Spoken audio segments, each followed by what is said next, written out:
Hey everybody, Will Campbell here with the Campbell Group and Royal LePage Atlantic. For those of you who didn't see it, in December I posted a video on YouTube. So far it is my most watched video, and it was my predictions for the real estate market in 2022. And now that we're halfway there to the end of 2022, I wanted to go through, rewatch the video with you guys, and go through and see whether or not we're on pace with those predictions or not. For those of you who don't know me, my name is Will. My team and I specialize in helping people buy, sell, trade, and invest in real estate in the Halifax market. And if you or anybody you know has any questions about the Halifax real estate market, you can book a 30-minute long phone call with me to chat about any and all of your real estate needs just by clicking on the link in the description below. But without further ado, let's get into the video. Okay, so here we are, the beautiful Campbell Group logo. Skipping past that. There's not going to be a crash. I hear people talking all the time. Okay, no market crash. The bubble's going to burst. There's nothing that I can see that would indicate that that's going to happen. The reason I say that is inventory levels are at a historic low. As long as inventory remains low, it'll be very difficult to feel a pressure on price. And even still, if price were to drop 20% next year, we would be exactly where we were at the beginning of 2020. My second prediction...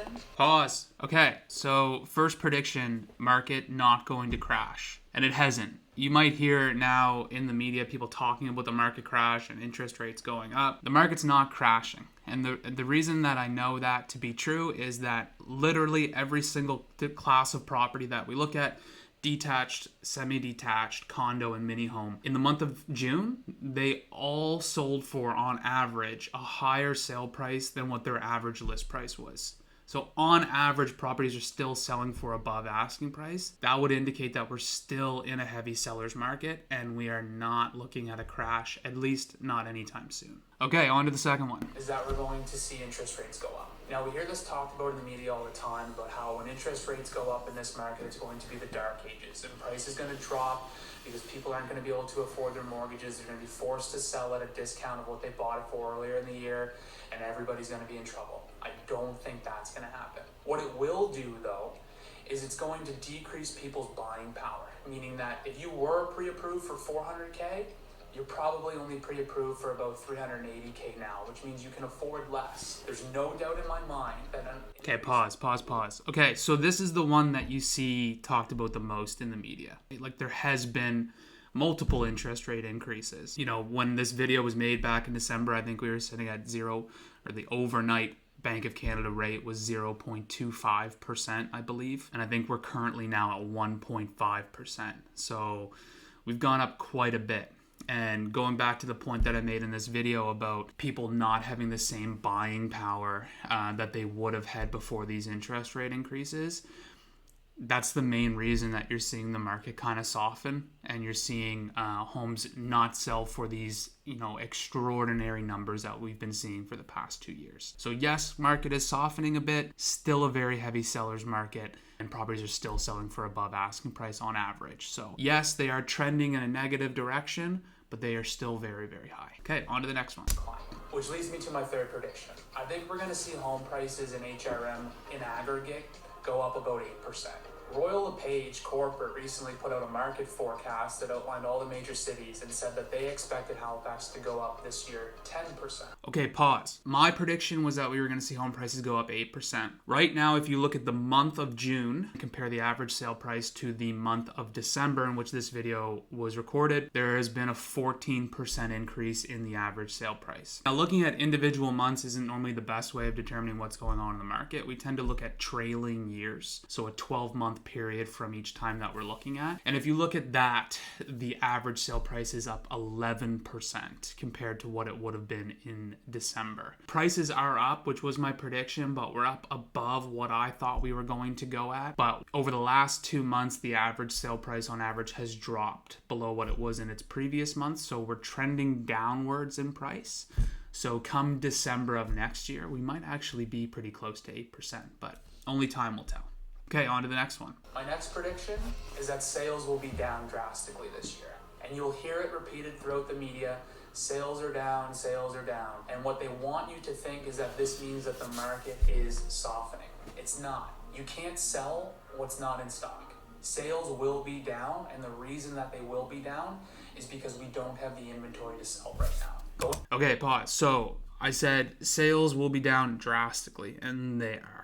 25% to be exact. If you look at the entire year of 2021, I think we had just over 8,500 sales happen in the area of Halifax, Dartmouth.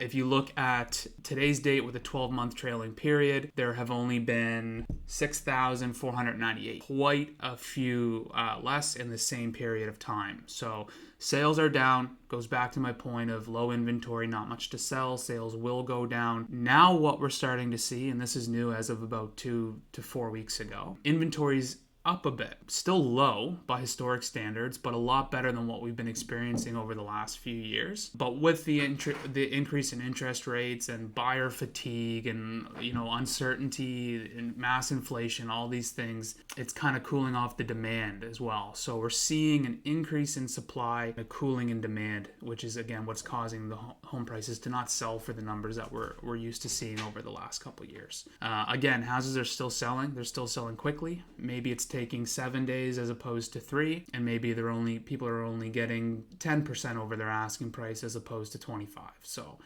still very, very good conditions for a seller, but not as good as they were in, let's say, April, May, and February. Okay, on to the fifth and final prediction. Is that the rental market is going to continue to struggle. Going into 2021, Halifax sat at about a 1.9% vacancy rate for all apartments, meaning that of all of the total apartments available in Halifax, only 1.9% of them are available for rent. The remainder are occupied by people. We've seen that drop from from 1.9 to 1.7, although we don't have exactly accurate numbers right now at this point in the year, but there is going to be a report coming out from CMHC soon. If we are currently at 1.7, I'm expecting you're going to see at least another 0.3% drop down to 1.5% by the end of the year. Now, what's this going to mean? Your math's wrong there, Will. 7 minus 3 is not 5.